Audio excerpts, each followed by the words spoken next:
Dear colleagues, dear friends, good afternoon. Welcome to the next panel of the Eurasian Tax Week that is devoted to taxation of digital economy, the most complex, the most challenging sector of the economy these days. We have a panel of 9 speakers who would be speaking on the topics related to taxation of digital economy worldwide and in Russia in particular. Let me introduce our panelists. We have with us Vladimir Glishevsky from the Russian Federal Tax Service. Vladimir is a deputy head of the Department for International Cooperation and Currency Control.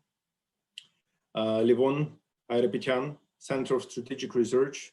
He's the head of the tax department. Maxim Masyakov, Deloitte, Director for International Tax. Irina Behovskaya, Ernst & Young, Partner. Martin Busenhart, Waldron Wyss, Partner. Bruno da Silva, Lawrence & Loof. Elina Mangasaryan, Columbia University International Legal Counsel. Jean-Louis Truel, Université Paris, Créteil. Alessandro Turina, IBFD, Senior Research Associate. I welcome our panelists. Before we move on to the questions we have prepared for this vivid and hopefully value-added discussion, let me just say a few words about where we are right now in terms of taxing the digital economy. If we take a step back, let's say 10 years back, I personally would have never thought that these days we would be discussing such thing as Pillar 1, a tremendous work that has been done by the OECD to determine a very different tax landscape for digital economy, crystallizing the principles under which this sector of the economy was least, let's say, tangible assets, just because it's digital, should be taxed. What should be the nexus between the residence jurisdiction of the highly digitalized business and the market user jurisdiction? How market user jurisdictions should be eligible to additional taxing rights with respect to revenues derived from those jurisdictions? How profits should be taxed where economic activities take place and where value is created. All those principles, they underlie the OECD report for Pillar 1. Until there is consensus, we see many jurisdictions adopting a digital services tax as a temporary unilateral measure. And it remains to be seen how this trend will evolve further. There is a consistent and stable trend to introduce local countries' VAT regimes on electronically supplied services in B2C transactions. Some jurisdictions, including Russia, they even made one step further and expanded the B2C regime to B2B transactions by requiring foreign suppliers of e-services to tax register, if in Russia, then in Russia, to collect Russian VAT, report and remit that VAT directly to the Russian budget themselves. Although the OECD officially recommended countries not to adopt such approach for various reasons, still it's tax sovereignty of individual jurisdictions, and it's their vision. It might be potentially a proper vision. It remains to be seen. Well, tastes differ. We can even put it this way. Many things happen, and things change rapidly these days. We know about how digital economy was taxed in the past. We know how it's taxed right now, and we see some direction in which the developed economies OECD member states are looking into. But what we'll be discussing today is the most likely, most probable future landscape for taxation of digital economy, in which direction the wind will be blowing from the most mature, most developed economies, most developed taxing jurisdictions, which concepts will likely be developed, which we haven't yet seen. Well, with this introduction, I would like to ask the first question that will most likely take the vast majority of our panel discussion. I would like to ask this first question to Vladimir Glishevsky from the Russian Federal Tax Service.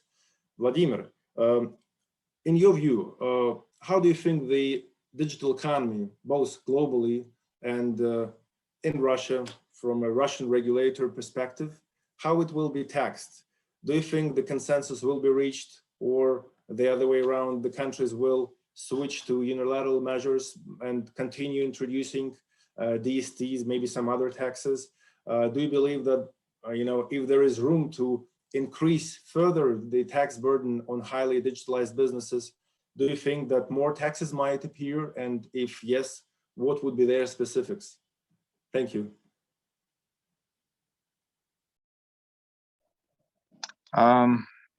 Good afternoon, everyone. Thank you very much, Arseny, for invitation to that video conference in general, and in particular to your question.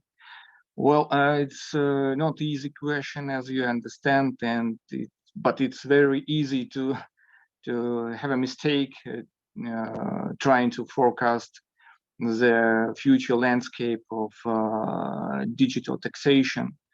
But I will try. But it's of course my personal view, not view of the FTS in general, because you understand that it's difficult to reply from the whole service. What I would like to say with regard to your question, first, if you and other colleagues look to the not so far last, more than 5 years ago, there was a first trying of the international community to build any consensus solution on digitalization taxation. And I'm talking about, of course, action 1 of the BEPS project. In academia area, I think it was very interesting to read this huge book where a lot of concepts were discovered, and from international, from their unilateral measures like DST equalization levies that were explored in this book, and to their some specific issues like digital permanent establishment, which also make sense in some things. But anyway, there are no any conclusion was reached, because there are some divergent views between countries, between developed countries, between developing countries, or how you're talking to market jurisdictions.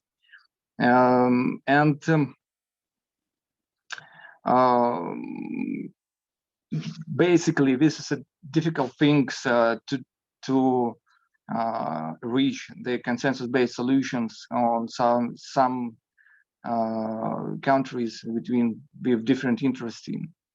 That's why I think if you divergent some ways how to in the future will be taxed digital economy, I favor to the maybe it looks some strange, but to unilateral measures.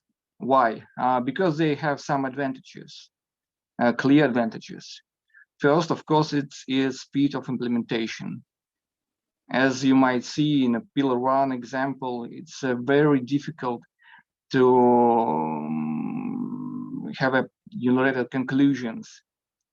It's not a secret in the public, widely discussed US position on safe harbor rules. It was a summer red line for the previous administration of the President of the United States. Now his positions already changed. They are not advocating for, no longer advocating for safe harbor rules. But anyway, there are some questions still is on the table, like a scope, like binding resolution on the disputes beyond Mount A. Maybe I'm a skeptic in this area, and maybe I mistake, but I think it's a very, very huge, very huge work. And thanks OECD that they work hard to try to make some compromise decisions. But I think it would be difficult to achieve the agreement. My personal view, as I said in the beginning, it's my personal view, of course, not a position of Federal Tax Services, because in general, of course, we welcome OECD efforts in this area. And back to my favor direction of taxations, unilateral measures, I think is the most fruitful decisions is the indirect taxations. And you see how the FTS in Russia done with this issue. You talk about the coverage of VAT on e-services in Russia. For example, you highlight that in Russia, we also taxed not only B2C transaction, but B2B as well. And I think it's very natural because the nature of VAT is not only taxed their final destination sale to consumer, but it's in general the tax that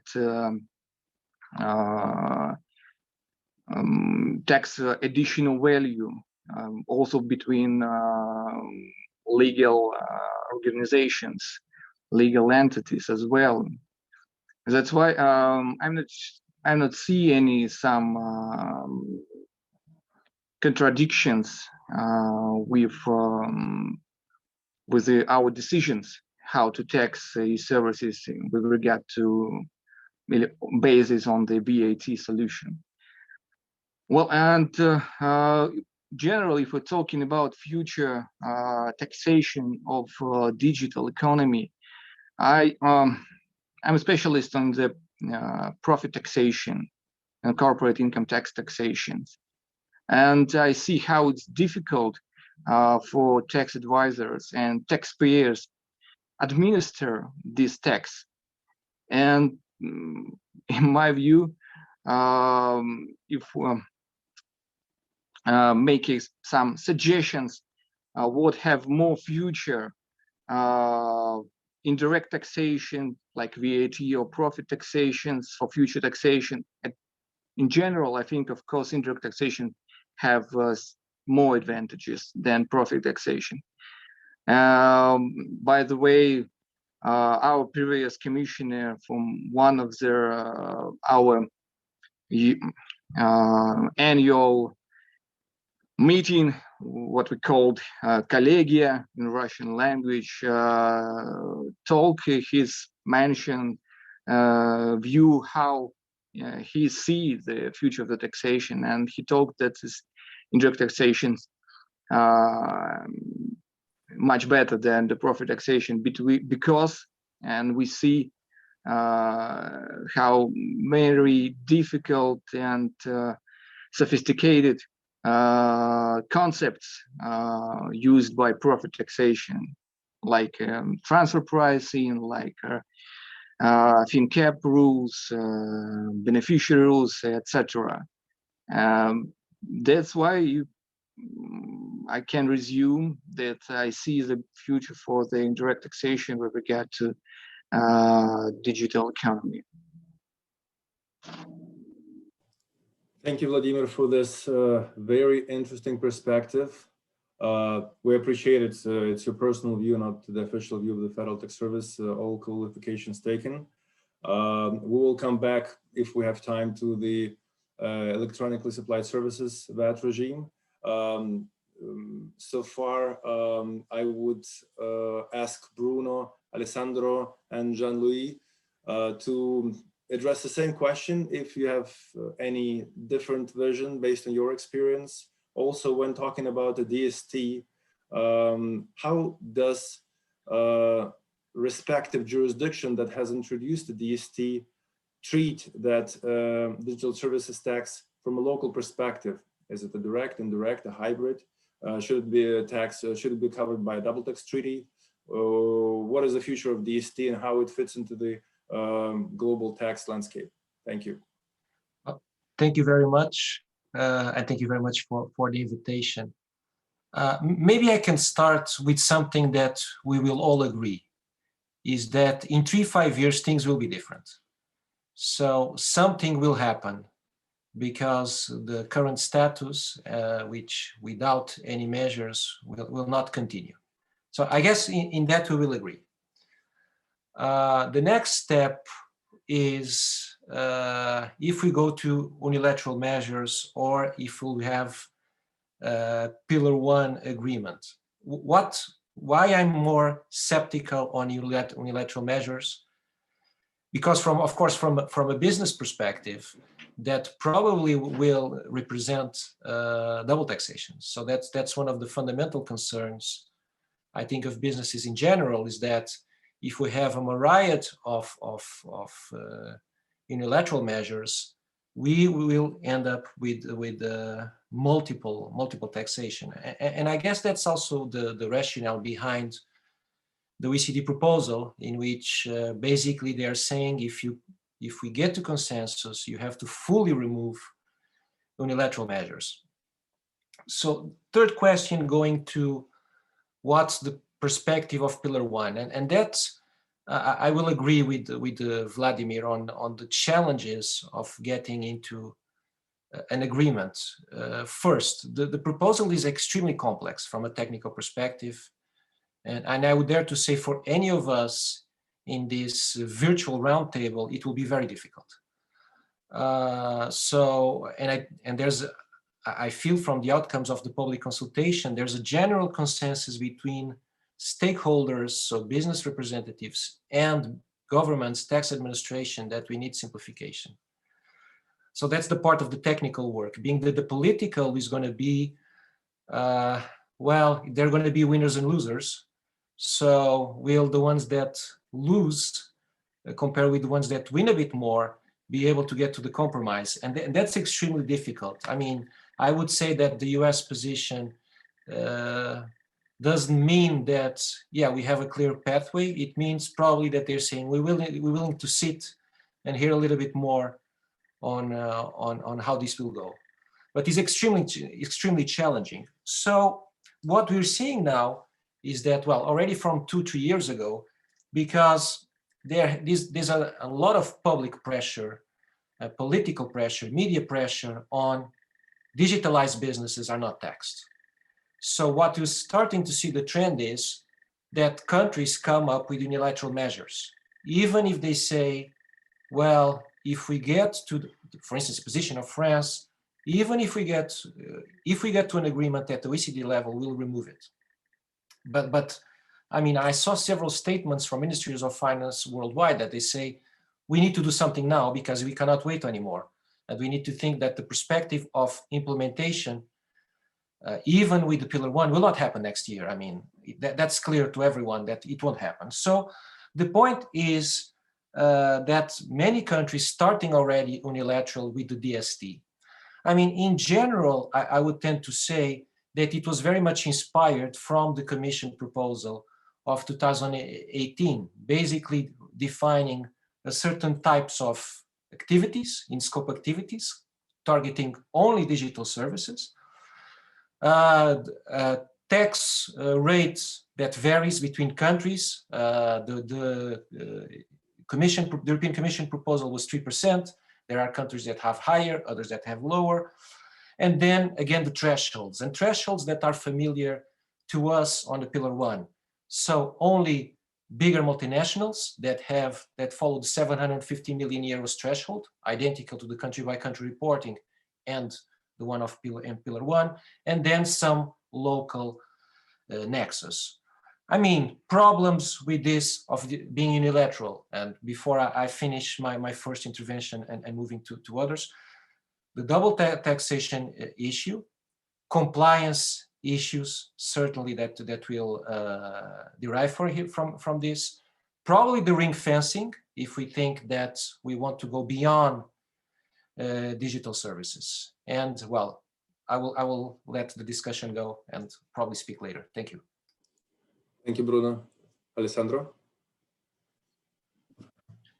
Good afternoon, everyone, and thank you very much for having me. I'll also be speaking, of course, in a purely personal capacity. So indeed, I concur with the views of these team colleagues so far. We will be in a rather different landscape in 5 years from now, and things are already in the move. So, well, I'm based in the Netherlands professionally, but I'm originally from Italy. So it's also quite good timing that just today, the Italian Revenue Authority has adopted, let's say, regulations implementing the Italian web tax, which have been approved already last year, and let's say, however, was still a little bit up into the air because we didn't know, let's say, all the specifications. So it's a very first sort of scoop, let's say, also for the purposes of this discussion we're having together. And indeed, so it's already a reality, I would say. I mean, unilateralism, to some extent, it's already there because several countries have ventilated the hypothesis and several countries have actually acted. Within the realm of, let's say, EU member states, indeed, the original proposals of two directives dealing with the taxation of the digitalized economy, one heading towards a sort of long-term scenario, which was mostly focused, well, at the time, there was still no discussion about Pillar 1, but was mostly focused on the notion of let's say, in simple words, digital parent establishment, and the other that provided a sort of blueprint for all the DSTs, all the digital services taxes that have been either ventilated or adopted or threatened, let's say, by several states, especially from the EU. So these are the models. What I find very interesting, let's say, is that in a way that what seemed to be sci-fi maybe 3 years ago, because the proposals that were not really adopted, we basically the directive proposals I just referred to only remain proposals. So they provided, let's say, inspiration to individual member states, but were never constituted the core of let's say, concrete action by the Commission, let's say, at the EU level. In a way, are materializing now. And in the meanwhile, the global debate is already apparently somewhere else. It's about Pillar 1, so it's more about, if you wish, more about profit attribution rather than identifying the nexus. And I think the key question for the next, let's say, I'm not sure 5 years, but at least 2 to 3 years will be, how will these two plane interact? How will the word of, let's say, just before yesterday and the word of today interact or collide? Of course, I guess that the conventional wisdom and general understanding is that these, let's say, unilateral measures centered around DSTs, digital services taxes, are, let's say, in a way linked to some sort of sunset clauses. So they should expire, let's say, once consensus is reached at the global level. And indeed, I think the OECD has invested a lot of efforts also politically on this point, because it's a very, let's say, it's a major point of contention, and it's also major negotiation leverage. At the same time, if you look at certain, let's say, very recent developments that you can observe not at the level of a specific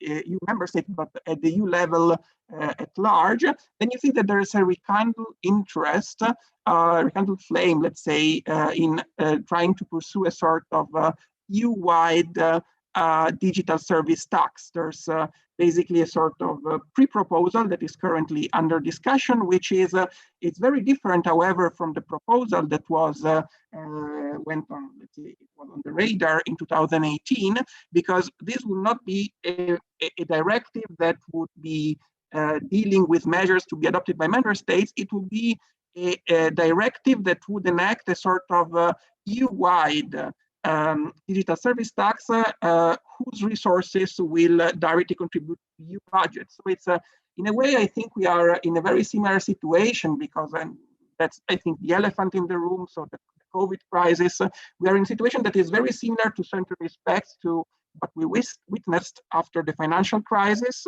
And so I think that we have one more element of discontinuity. So to wrap it up, perhaps we may also have to start thinking about a possible coexistence between, let's say, a more, if you wish, transfer pricing oriented solution, read Pillar 1 for income taxation, perhaps certain selective measures. Very interesting, the development that is going on in Russia on this point with regard to VAT.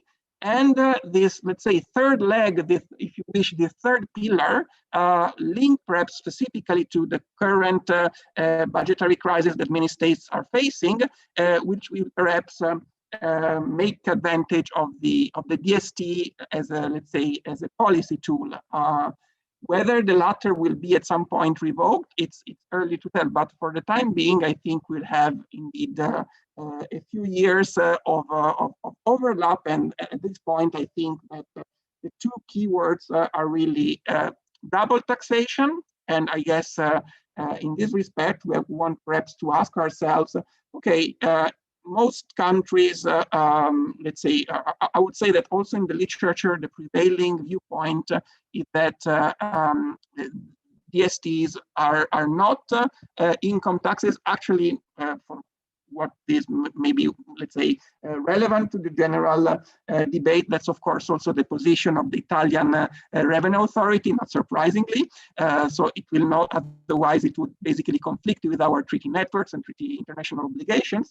The solution that the Italian Revenue Authority endorsed, and which was already there when the EU directive proposals were laid down, was okay, we will not, since this is not an income tax, it will not be covered by treaties, so we cannot have, let's say, foreign tax credit or let's say the usual treaty relief, but we may consider, let's say, alternative approaches. So for instance, in Italy, this would be deductible from the income tax, which of course, in a way, sort of relieves the pressure. And then the question is, indeed, there will be double taxation, but is double taxation really the key problem? I mean, is it better? I think there was a professor, professor from NYU, Professor Shaviro, very topical contribution. I mean, it's from 10 years ago, but he was wondering, okay, there's a big concern.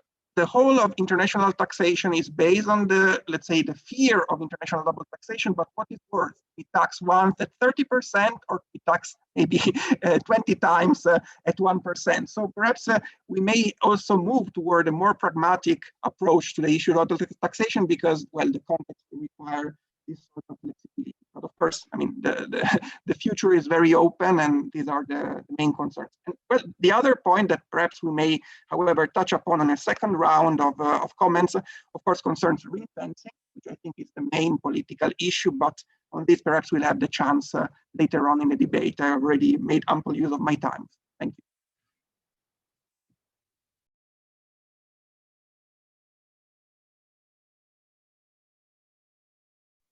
Arsenia, I think you are on mute. Yeah, we can. Thank you. Alessandro, thank you for your input.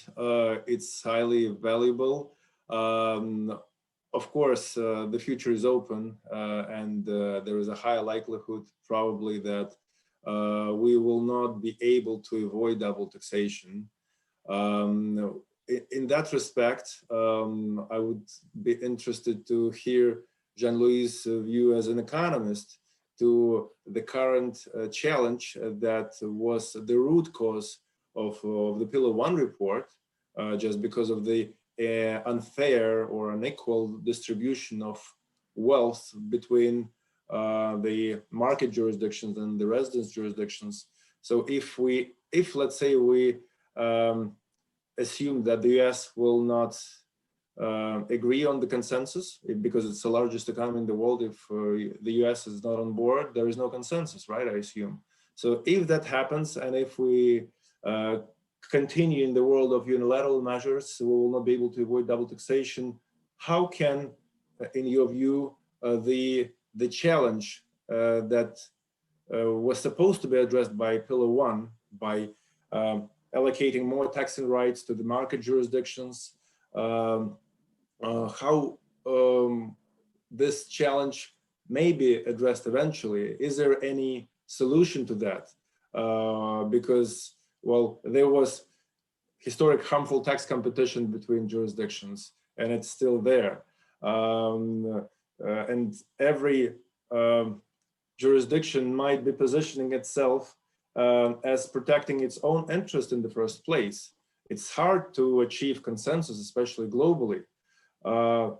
Is there any solution economically that would have any historical ramifications that we could extrapolate into the future?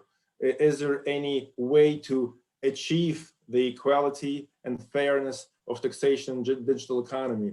And then lawyers would convert that concept into something more tangible and maybe build on Pillar 1 and maybe convert unilateral measures into something maybe interim before we move to, let's say, Pillar 1. Interested to hear your views, Jean-Louis. Hello to everybody. Glad to attend to this panel.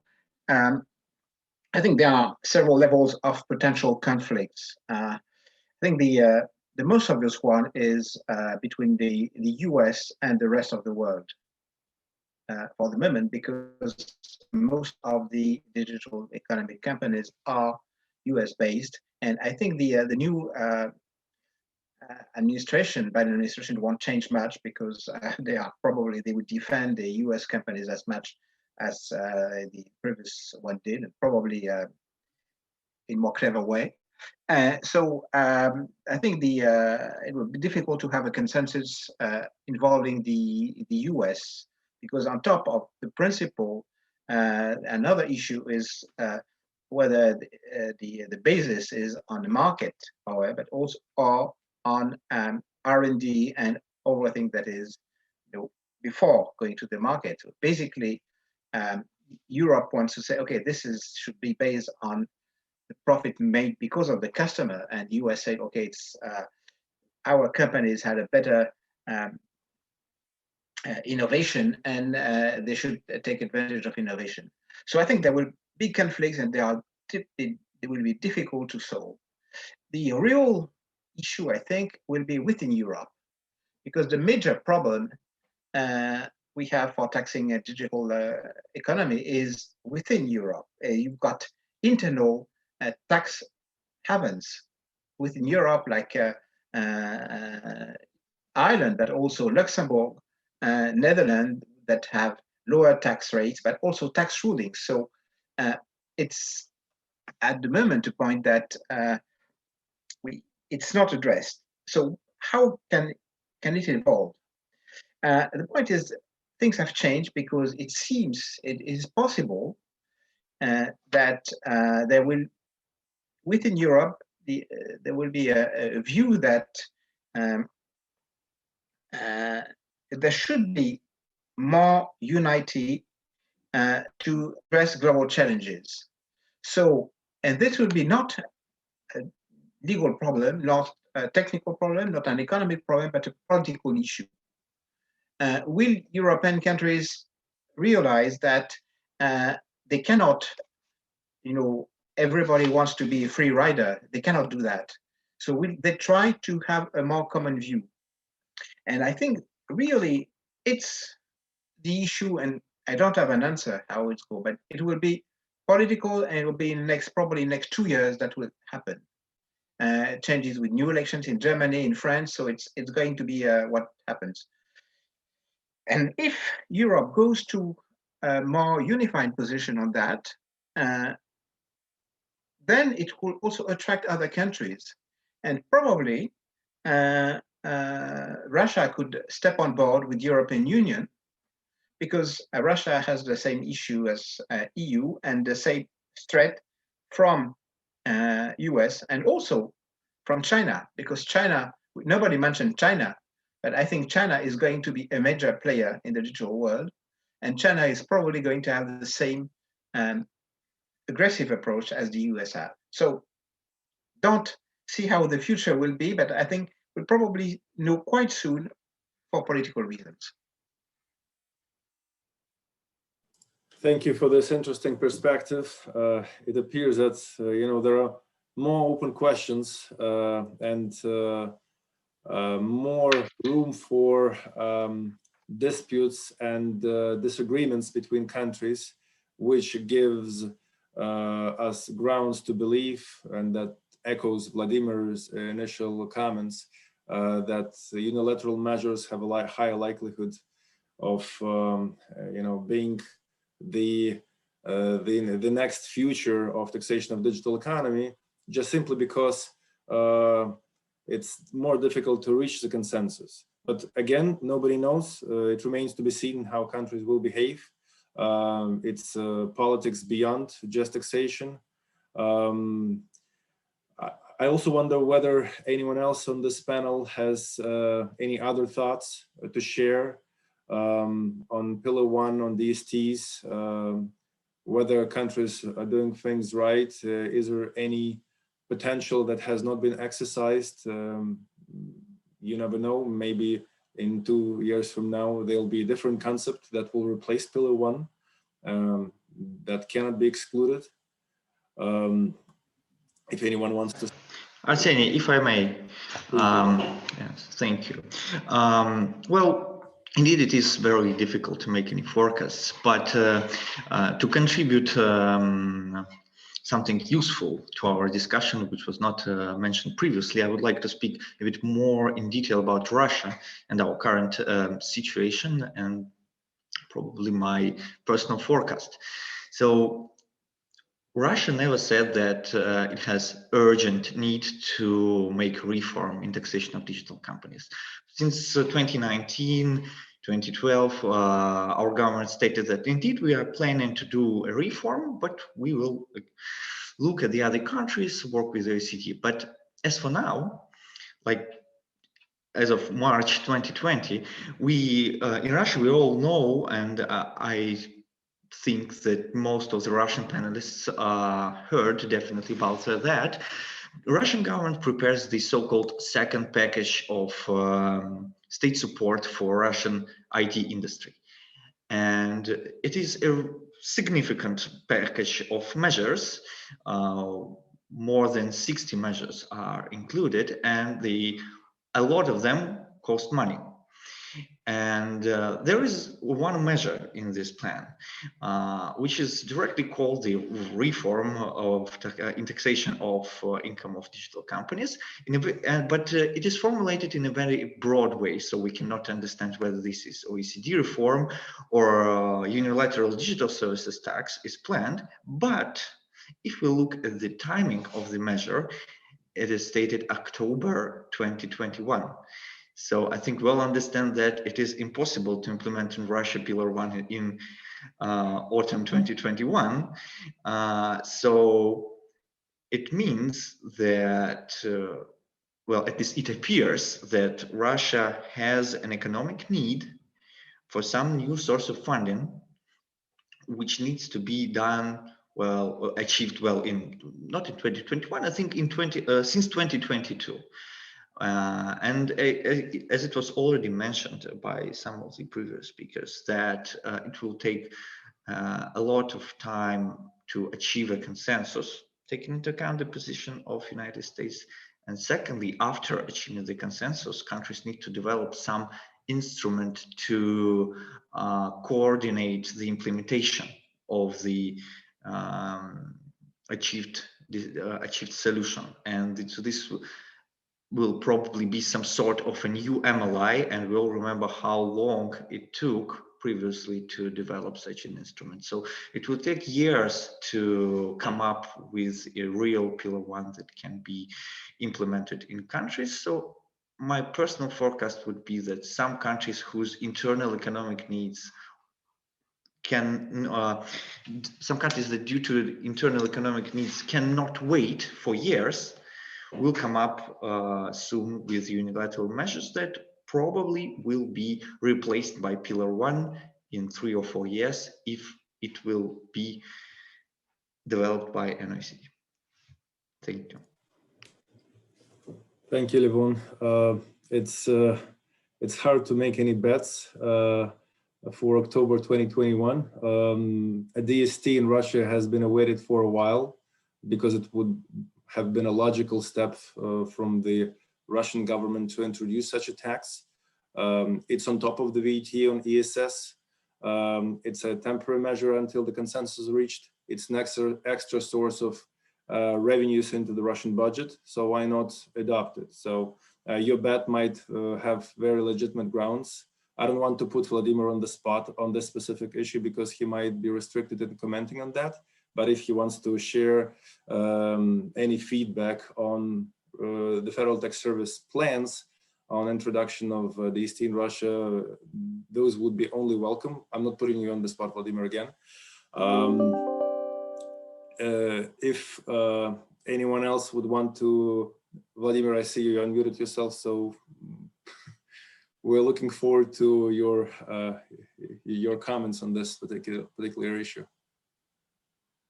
Yes, Arseny, thank you for the possibility to talk with you.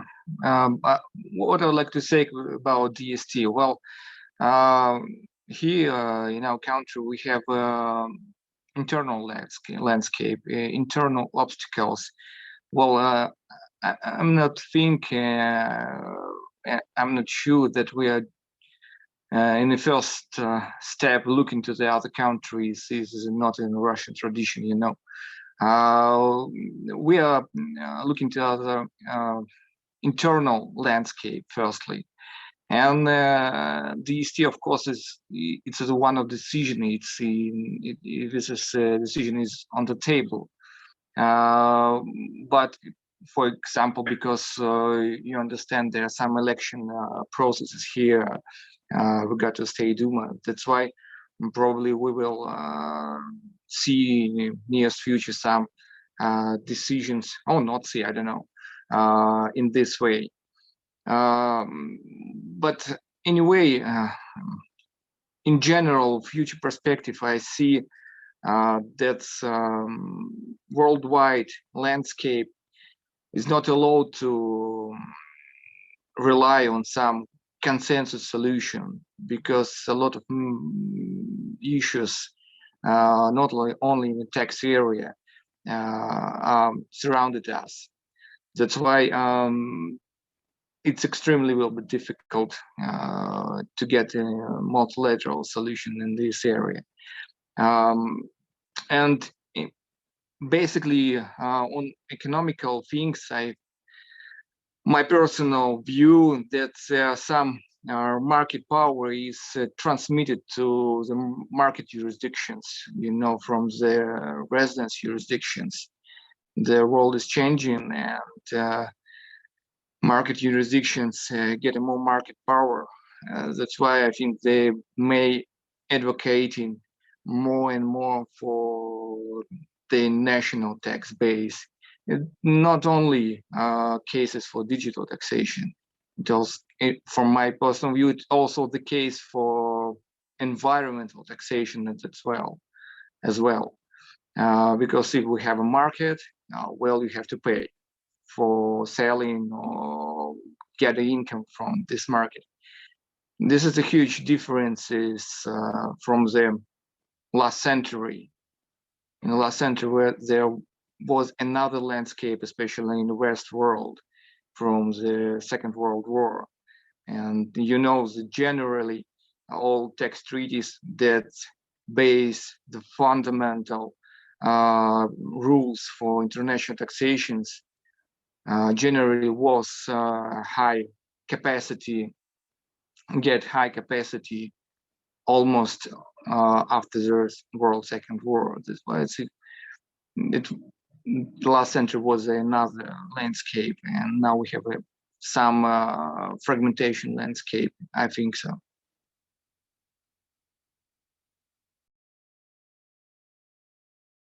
Thank you, Vladimir. I think we have an agreement, at least on one issue, that countries have realized that market jurisdictions should have greater taxing rights of revenues derived from their sources. The long way is to get there is through Pillar 1, but that's a long way, it's a challenging way, and nobody knows when this will occur, if at all. I recollect your comment at the beginning of this panel discussion that a unilateral measure achieves the same goal for a specific market, but in a very fast way. Well, relatively faster than what the countries could agree globally. So if we would wait until the global landscape is formed, we would simply lose on that vision that OECD has developed, on the vision in which market jurisdiction should be entitled to greater taxing rights. And if we apply that principle now, before the consensus is there, we kind of achieve that result. But of course, when every jurisdiction adopts its own DST with its own specifics and there is no consistency, there are some overlaps with VAT and ESS, and there might be other levies. We enter the world of double taxation, of course. And this is the inequality and unfairness that should be again addressed. So we kind of resolve one problem, but we create another. And that might be just a process in perpetuity and a moving target just by itself. But since things have to be done, I personally totally understand the position of the Russian parliament, of the Russian regulator to introduce a DST, just because it's in line with the market practices of developed jurisdictions, with the OECD conceptual vision on assigning greater taxing rights to user jurisdictions. And that's protective of particular local countries' national interests. So there is nothing wrong with that. We cannot blame countries for doing this, although these unilateral measures, they overall reduce the chances of probably reaching the consensus swiftly. So it remains to be seen, when this will happen. A global landscape is a very high benchmark. Russia has traditionally taken a very unique approach in terms of how its local taxation or the Russian taxing rights to taxing foreign companies deriving Russian source income should be exercised. It doesn't only relate to the VAT regime on B2B ESS, because for some mid to and small enterprises, such regime requiring foreign vendors to tax register and achieve compliance might be an entry barrier to the Russian market, and those might perceive it as a no-go, and they will not enter the market, and this will disrupt the world trade, the world economy. In that perspective, well, people can see it that way, but Russia sees it differently, and we're not here to criticize any country's vision on whether this is right or whether this is wrong. It's just the way it is right now, and maybe in 2 years from now, on top of a Russian DST, if one will be introduced shortly, there'll be another levy that might be out there, and I'm not asking whether there are discussions already on those levies and what kind of concepts are being at least tentatively developed. Time will come and we will hear about these concepts in due course. But before we move further on Pillar 1, on unilateral measures, there is another concept that might be subject to change. It's digital PE. A concept of a permanent establishment with respect to a highly digitalized business that might have no physical presence in the market jurisdiction is a very challenging task.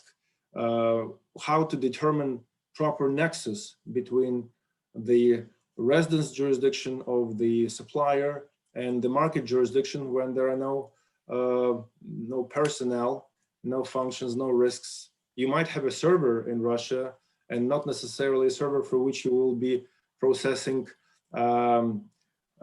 transactions. It might be just data traffic, for example.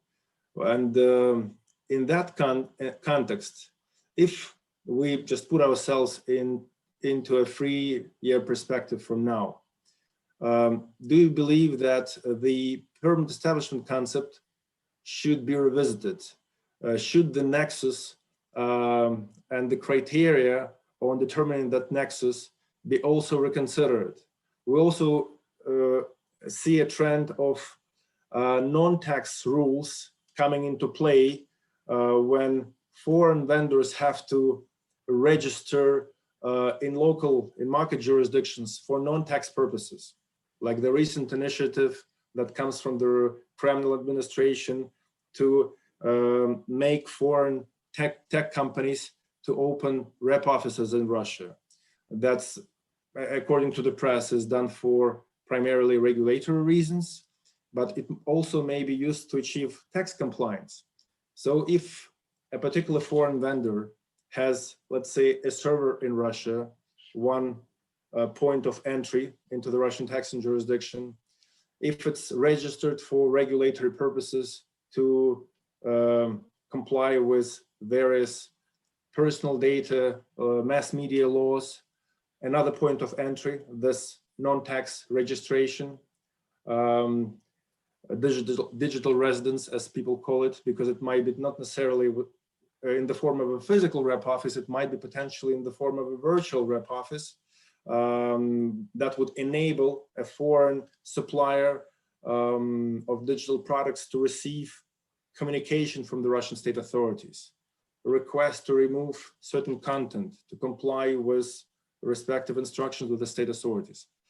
If we have those multiple points of entry into the Russian market jurisdiction, may this at some point in the future be considered as sufficient nexus for the foreign vendor to have a digital P in Russia? Or the principles should be different? Because if there is no consensus, well, we already have a DST. It's basically we achieved economically the reallocation of taxing rights in favor of the market jurisdiction, and it's already there. We don't need a digital P. We have already collected extra revenues from a highly digitalized business. If we need more, we can introduce another tax. What's the vision of the Russian Federal Tax Service on the long-term taxation of highly digitalized businesses? Would you look into the digital P concept, or would you look into additional taxes as potential next steps, if there is any discussion in that respect, of course?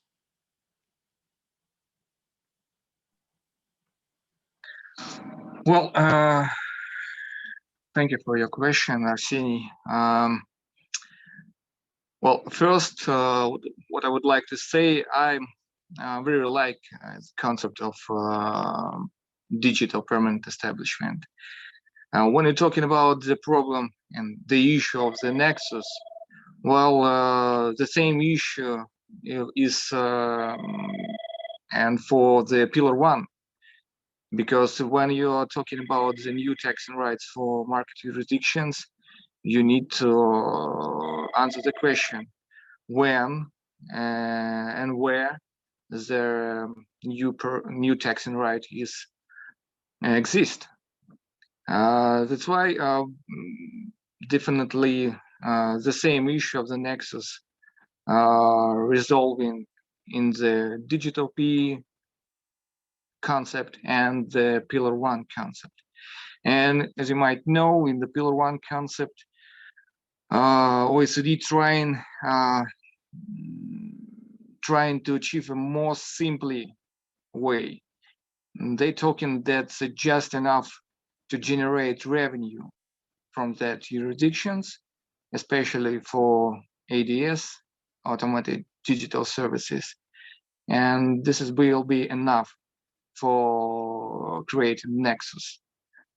Why not? It's the same concept might be rely on digital PE.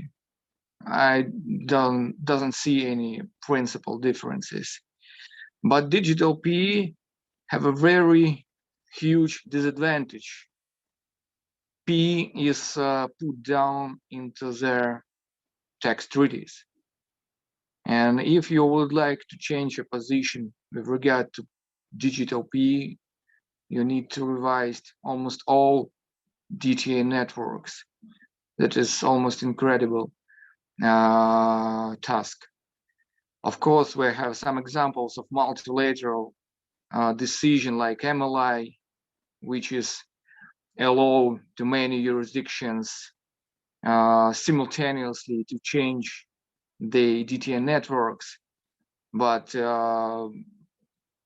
it's a different things when we're talking about digital PE that fundamentally change the landscape, tax landscape, and when you're talking about principal purpose tests, it's much simpler. And that's why, again, from my personal view, I very like digital PE concept. I see that the issue of the nexus with regard to digital PE might be resolved in the same way like it tried to be resolved in a Pillar 1, but the huge disadvantage that everybody should to revisit all DTA networks. That's a problem.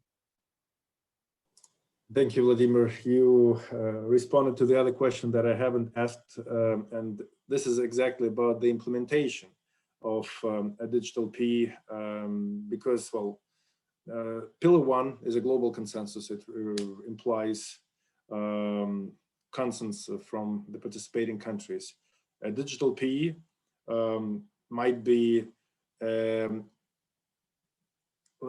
way the local country would benefit from that based on the revised nexus approach would still require a lot of effort from a particular jurisdiction to revisit its tax treaty network. And we know how difficult and challenging that might be given the recent campaign of the Ministry of Finance to renegotiate the tax treaties.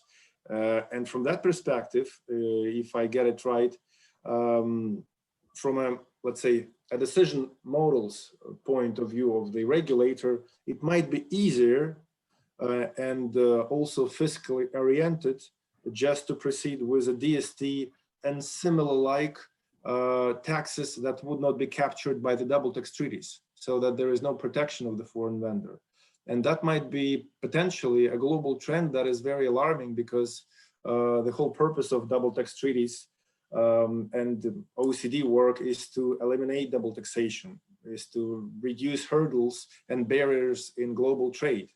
And if we see the trend in which countries individually introduce DSTs, then it kind of gives us a hint that, well, we can apply the same approach with respect to other taxes that might give us additional economic benefit just because we're not getting into the fairness. And this is the landscape that politically we're seeing right now. I don't have any further, point beyond what I've just said, because it's simply the way it is. And it remains to be seen how countries will tackle this. Maybe Bruno and Alessandro, Martin, you have any thoughts on this? Maybe from the perspective of some European jurisdictions, you see some other trends that might, crystallize the vision also for other tax administrations, including in Russia.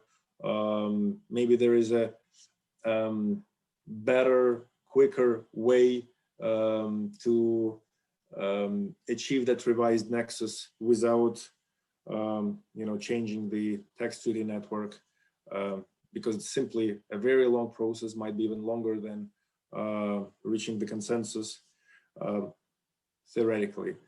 Is there anything you would like to share on this particular point? Thanks, Arseny. Yeah, I think very interesting points that we have been discussing. I was thinking a little bit of some notes on the digital PE issue. Yeah, I agree with Vladimir. First of all, the advantage, immediate advantage would be it's a concept that we all know, we all understand when we compare with the novelty of something like Pillar 1. And well, I must say, we all know the concept of PE, even if we have troubles many times applying the concept of PE as it is today without the digital PE issue. But the problem is exactly in terms of implementation, because we would need a sort of consensus in the sense of introducing it into a multilateral instrument.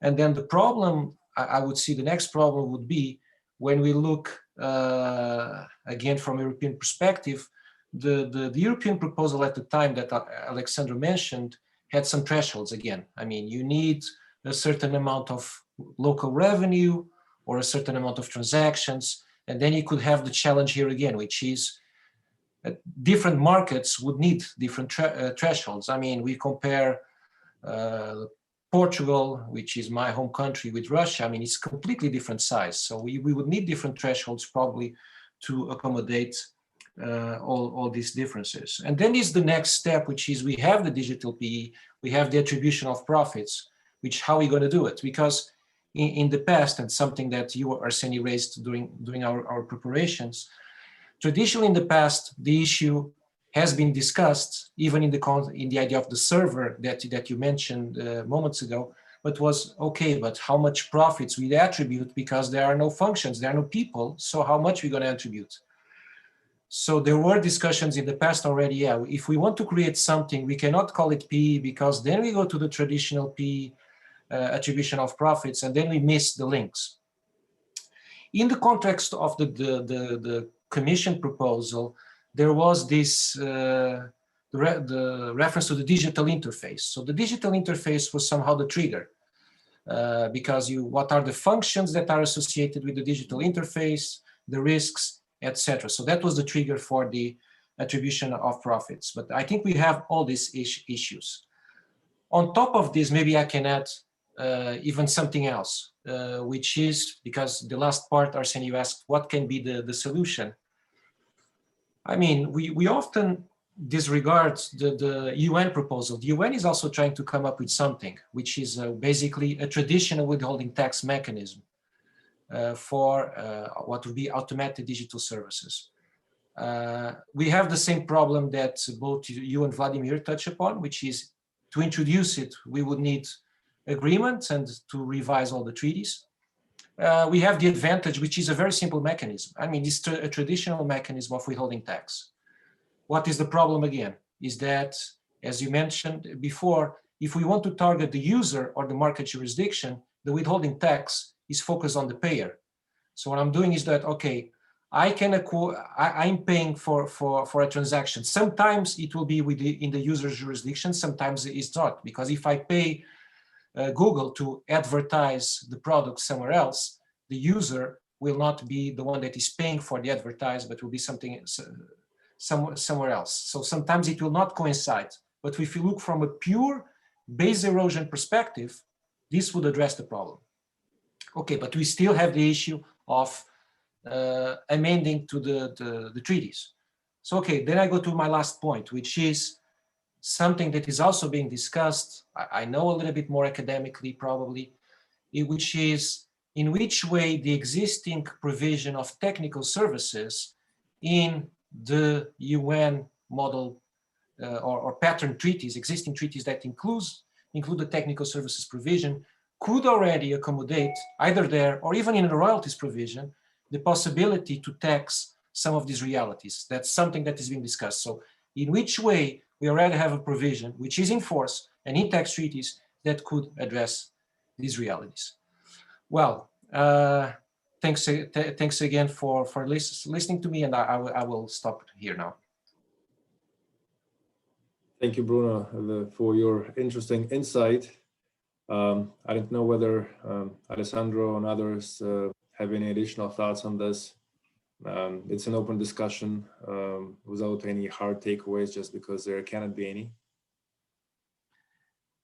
Well, perhaps just to follow up, I would say these were very interesting points, and I generally completely agree. As a matter of fact, I can also report perhaps on, let's say, certain hesitations, because especially I would say from, since not that I want to represent Italy by any means, but maybe it can be interesting to the discussion, because Italy has been considering all the possible options that we are discussing today. And one was also introducing a sort of digital fee, which of course would have been very rigid, would have entailed, let's say, revisions to the treaty network. So eventually, Italy at the same time was quite successful. I mean, the Italian tax administration was quite successful in, let's say, addressing certain gray areas that revolve not much around the digital PE, understood as a sort of offshoot of the, let's say, fixed place PE, but rather as an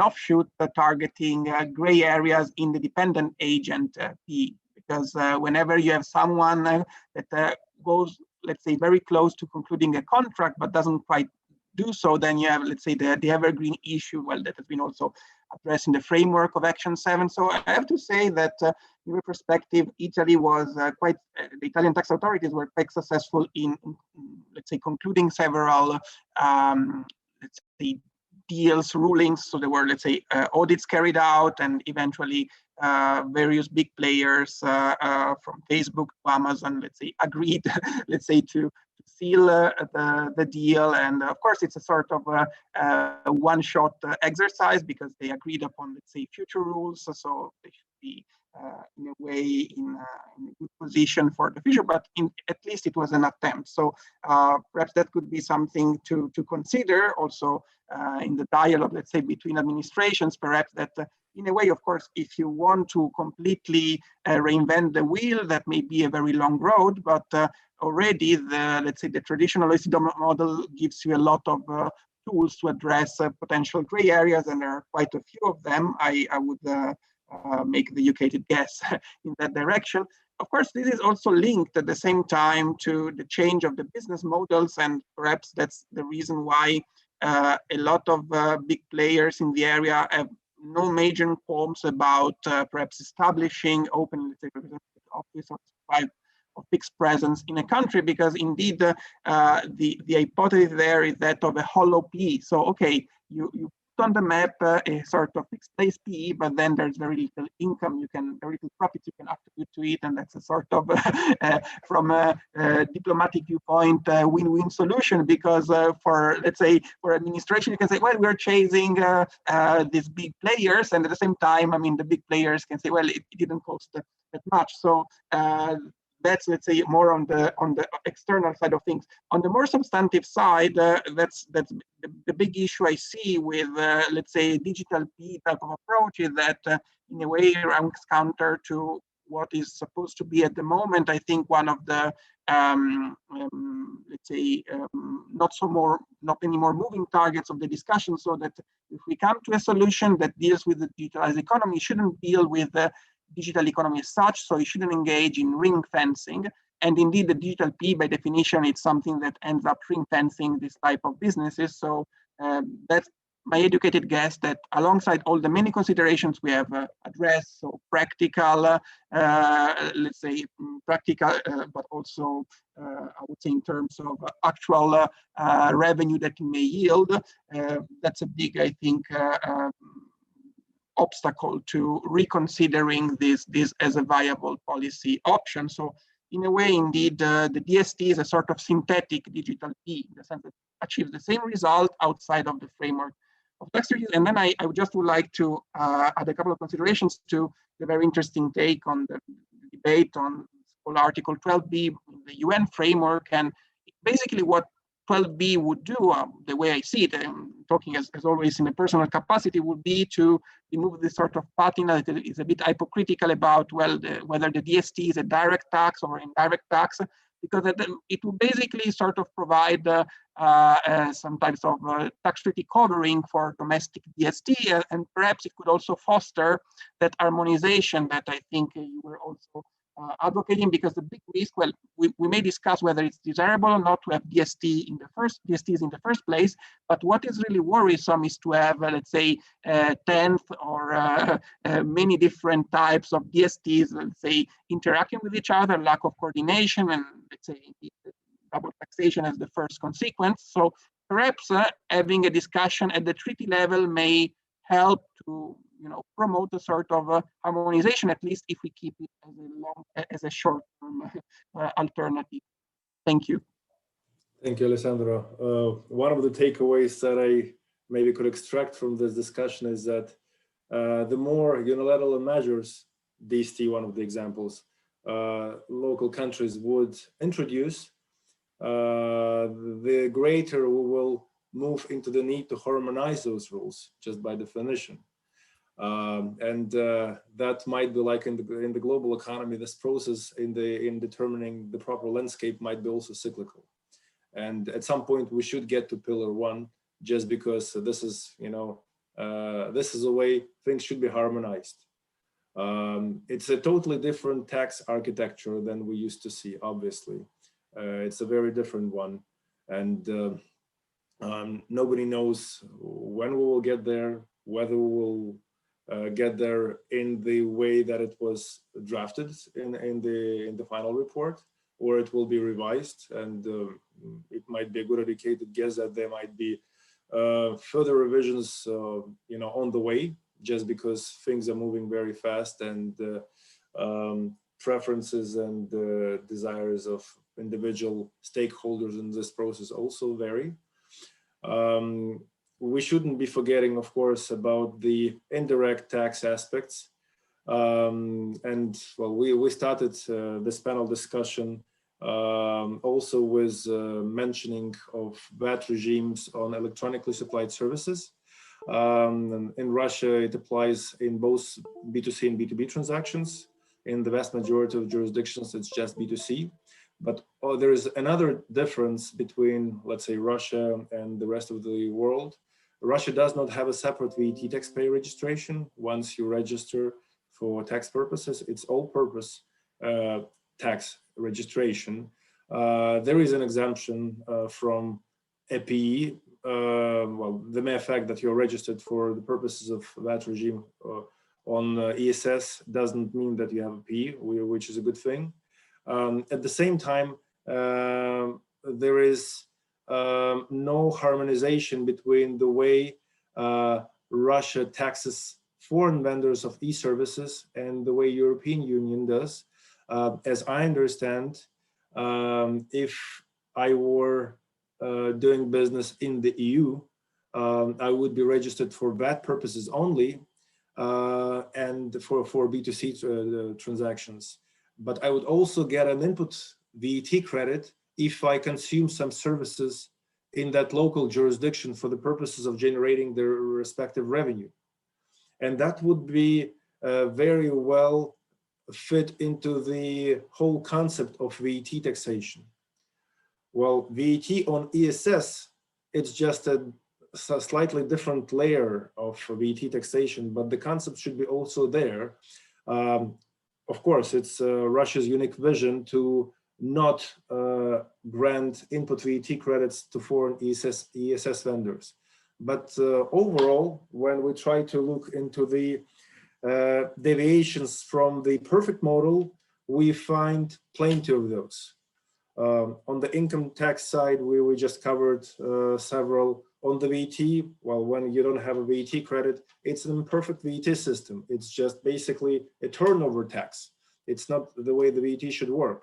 I wonder whether you believe that this this local country imperfect deviations from the proper model, in any event, in the long run, should also be rectified and will be rectified by definition, because because this is a question, because it should be like this, because the VAT system should work by granting input VAT credit, corresponding input VAT credit, or because these deviations from the fair and equal or equitable taxation model should foster countries to harmonize. Like the other thing that is disharmonized with the EU and Russia is the Russian place of supply rules. I understand that for B2B transaction, it's the customer location that should determine the place of supply of a service.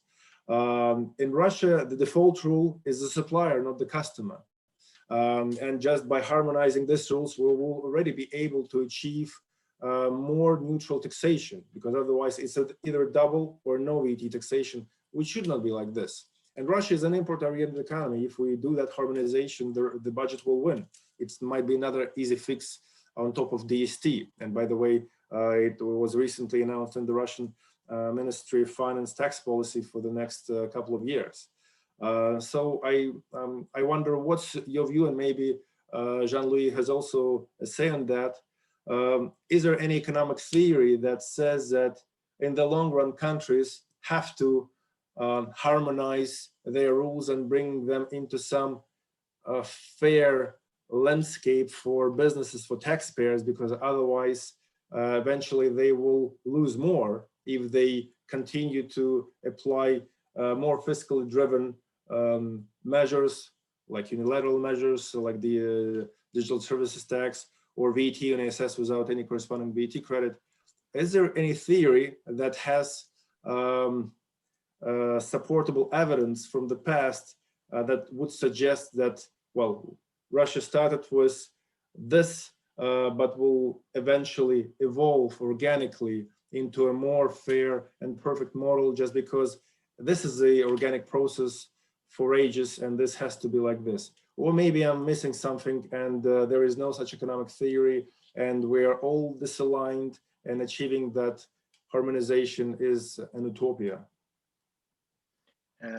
I think there are too many economic theories, basically. So you can make economic theory say everything. The point is, what is the strategic thinking behind that? I started about European Union. I think in the European Union, then there will probably be a political will to say, okay, we are going to harmonize. It's not because of economic theory, because the European Union was built completely apart from harmonization. But I think for political reasons, the push will be so strong that there will be some harmonization within the European Union.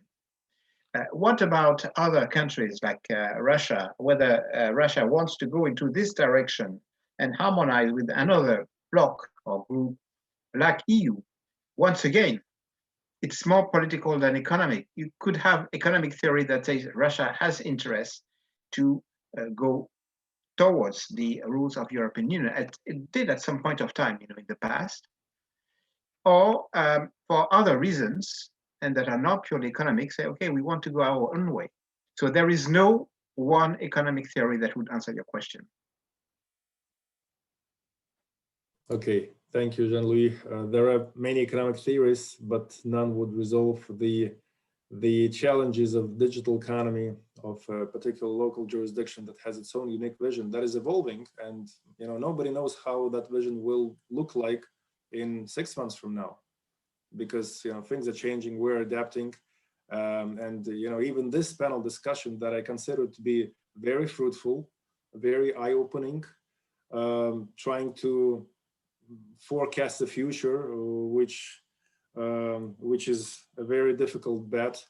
Even this discussion crystallized the statement that there are way too many open questions and conflicting KPIs of various stakeholders, like countries, that make the idea of harmonized tax landscape a very high benchmark.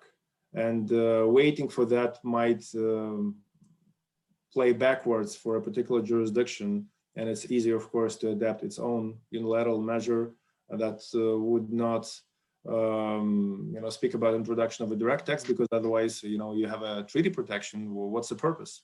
So having 1 or 10, somebody said on this call, quasi digital services taxes might solve the interim problem until things are harmonized. And then when countries will achieve some peak point, and there will be a constant that harmonization is needed, then there might be a political will of all the participating countries to change things. We are far from that point, obviously. The pandemic even further, unveiled all these different targets, different KPIs of individual jurisdictions. Well, countries just try to survive. And when Jean-Louis, you wanted to say something, maybe that. Yeah, it just, if you allow me to disagree, I think it will work the other way around. I mean, if there is a political will, there will be economic harmonization, and political will be pushed by the circumstances. And at the moment, there seems to be a trend, especially in the various governments, to say, okay, we need at European level, EU level, we need to have more coherence, although it's not completely apparent, but that. And if there is this political will, say, okay, we cannot go by ourselves, then you will have harmonization at the European level, but it will be pushed by the public opinion for taxes and by some government level. So that's why I didn't fully agree with your point. Politics will be first before economy. Well, that makes perfect sense to me, but there has to, time has to pass and consolidate that public opinion. So there has to be a momentum. And if I hear you correctly, there is no such momentum yet. At the European level, yes, there is coherence, there is an understanding that we need to harmonize, but globally, just taking the US example, because we can say that, Russia is just watching. If there is consensus on Pillar 1, we'll join it. If not, we'll just introduce the digital services tax because, well, we have to. Everybody is doing this, and it's in our interest. But eventually, when this harmonization globally will take place, nobody knows that. And there has to be a political will, and that has to come from somewhere. Yeah, I think it will start at European EU level, and then it will be, a strength position. And then what are the countries who will join what? Okay, well, fingers crossed. We're getting closer to the end of our panel discussion. I have a feeling that I haven't given the floor to some of the panelists like Maxime and Elena. Maybe there is something that you would like to share and contribute to our discussion to make it even more, valuable and constructive.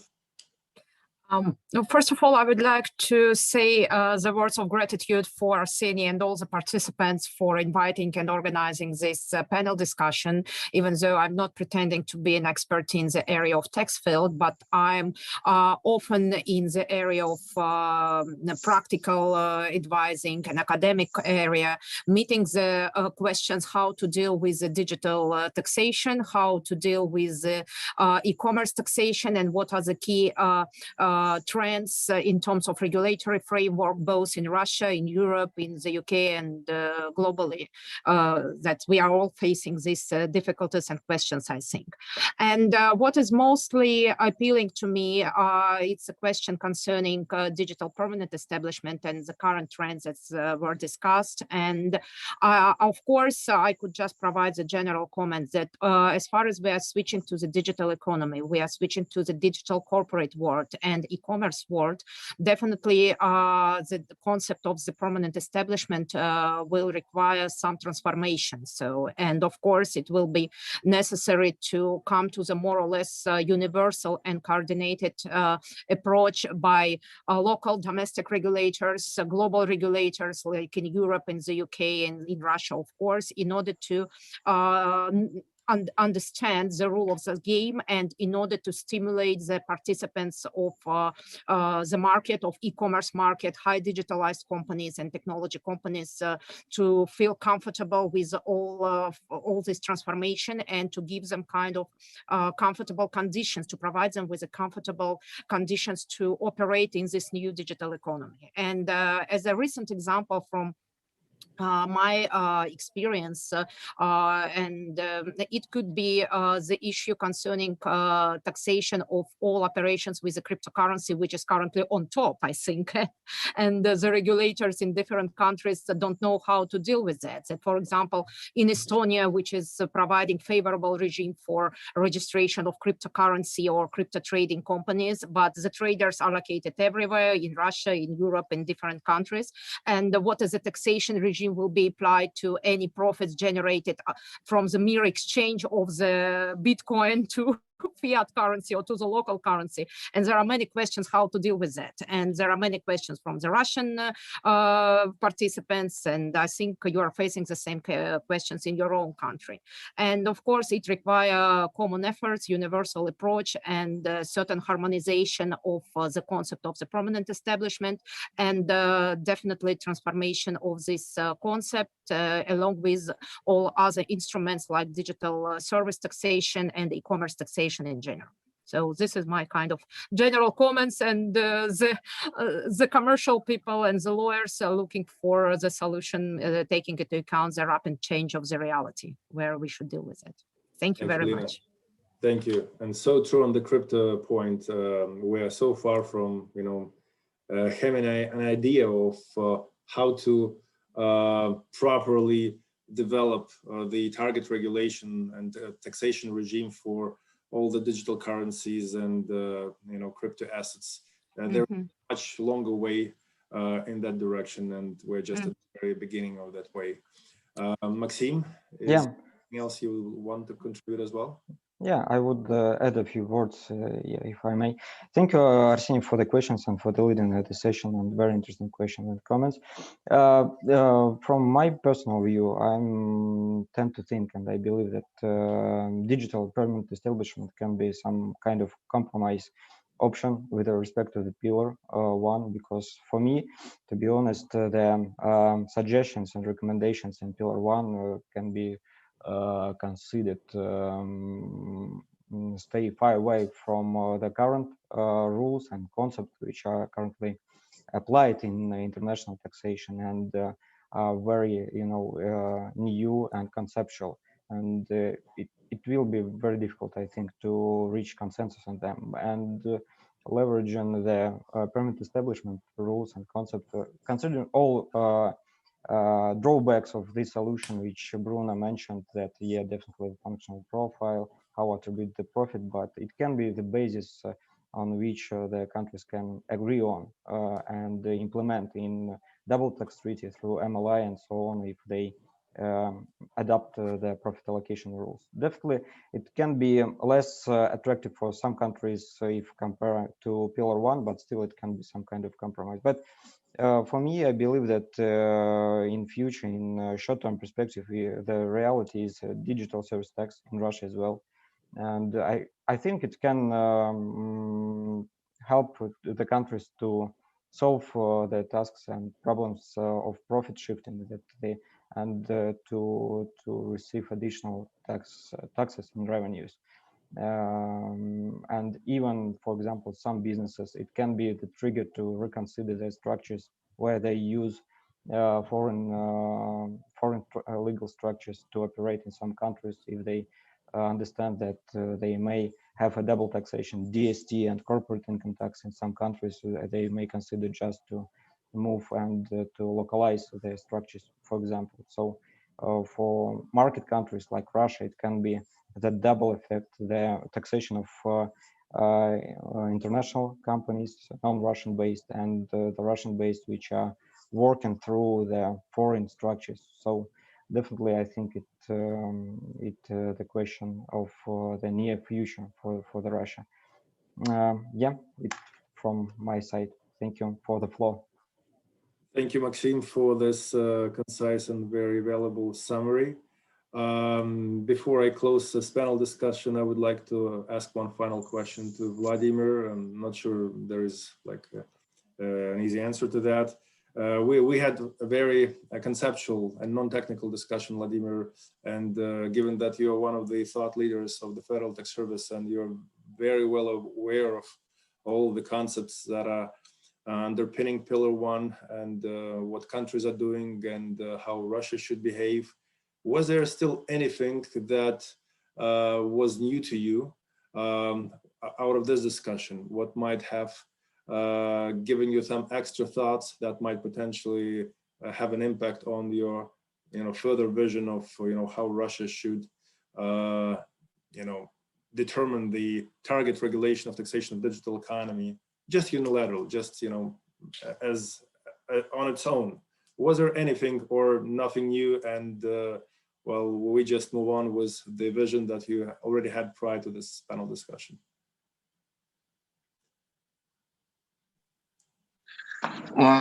Well, Arseniy, thank you for your proposal to ask for that question. I understand that there are some, maybe your personal pain and pain of some internet IT companies and IT suppliers in Russia, because they would like to get input VAT tax credit for local suppliers.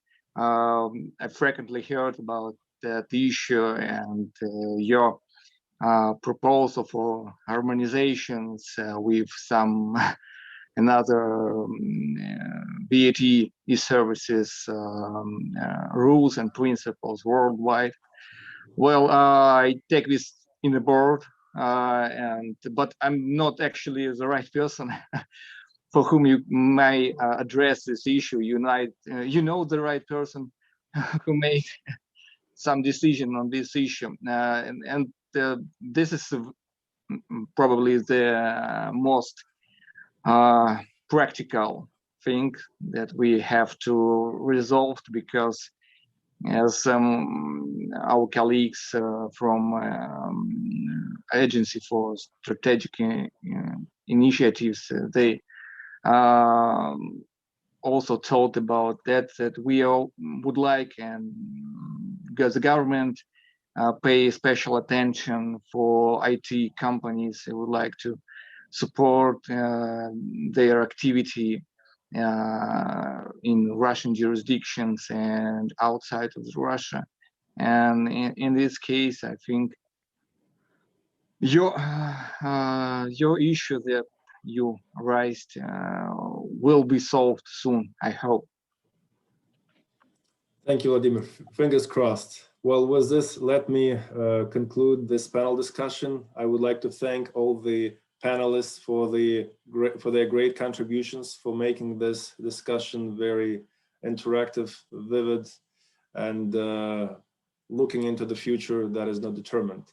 Thank you all. Dear friends and guests, thank you for listening. We'll be in touch. Bye-bye. Thank you, Arseniy. Bye. Have a good day. Thank you very much. Thank you. Bye-bye. Thank you. Bye.